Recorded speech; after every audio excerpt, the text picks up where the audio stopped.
Yaxshimi sizlar do'stlar, men Nazahat. Men sizlarga yulduz turkumi to'g'riliq so'zlab beray. Hozir havo shunchalik isib ketdi, 8-oy kirdim, havo bek isib ketdi. Issiq chidamay, men dengiz bo'yiga chiqib o'tiribman. Sizlar hozir qanday qo'tsizlar uqdim. Hozir soat 7 bo'ldi, yani shunchalik odamlar jiq atrofimda suvning ovozi menga daxl qilmaslik uchun, yana mening ovozim boshqalarga daxl qilmaslik uchun o'sha mikrofonni og'zimda ichida qo'tayda o'tirdim o'sha. Bo'ldi. Sizlarga endi yulduz turkumi to'g'riliq so'zlab beray. Yulduz turkumi degan nima degan vaqtda biz ko'ramiz to'g'rilarda faqatlam men sizlarga o'xshash buni ko'rgan vaqtimda faqatlam men palonchi yulduz turkum ekanman, buni mening mijozim mundaq bo'ldi-ku, buni bir o'yin qatoridan mushaq bir kitoblarni ko'rib mundaqdan o'tib ketgan. Keyin oldin uyda necha vaqt o'tagan vaqtimizda men psixikamda sal egiz pastga ko'rilgan vaqtda psixik kitoblardan boshqa, videolardan boshqa kasbiy yozilgan kitoblarni, yulduz turkumi mutaxassislarniki yozgan kitoblarni ilib ko'rib buning intayin cho'ng bir narsaligini bildim. Shundan bilan bu to'g'riliq tadqiqotga boshlab ketdim. Ana atrofimda bolalar o'ynab yuribdi, o'sha ovoz ta'sir qildimi, uqmay anglab boqay. Endi bugun sizlarga men nazariya to'g'riliq gap qilmayman, nazariya so'zlab bermayman. Chunki bu bir intayin cho'ng bir narsa. Buni bir hozirgi fan texnikada buni fan texnika demaymiz yoki buni palma demaymiz yoki buni din bilmaymiz, ishimga tushmaydigan o'z oldiga bir narsa. Shunlashqa buning ayrim ilmi bor. Bu nazariya to'g'riliq so'zlashga men balkim qiziqsanglar sizlar dars qilib o'tishim mumkin, lekin hozir bugun sizlarga so'zlab bermoqchi bo'ldim Yupiter.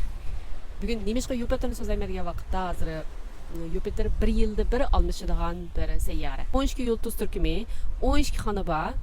O'sha xonaning har birisiga Yupiter bir yildan turdi. 1 yil.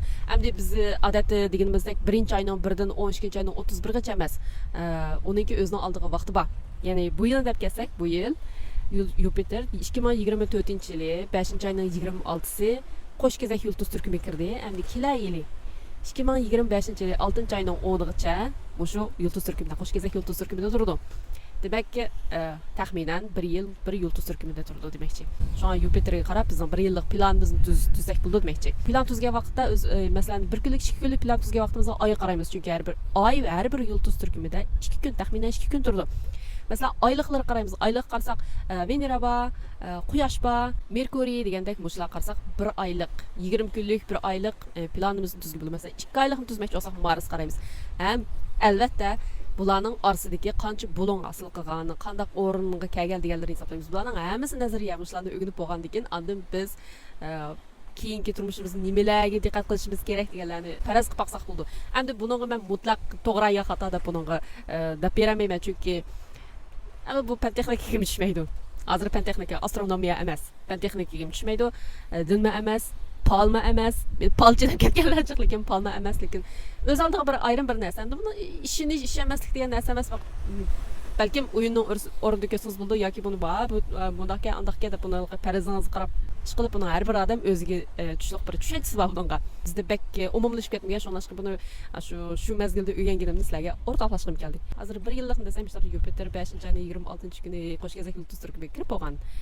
Hozir 8-oyning 15 bo'ldi. Men bizga kechikib deb qoldim endi. Shunda olsam o'zinglar qarab yiqinglar.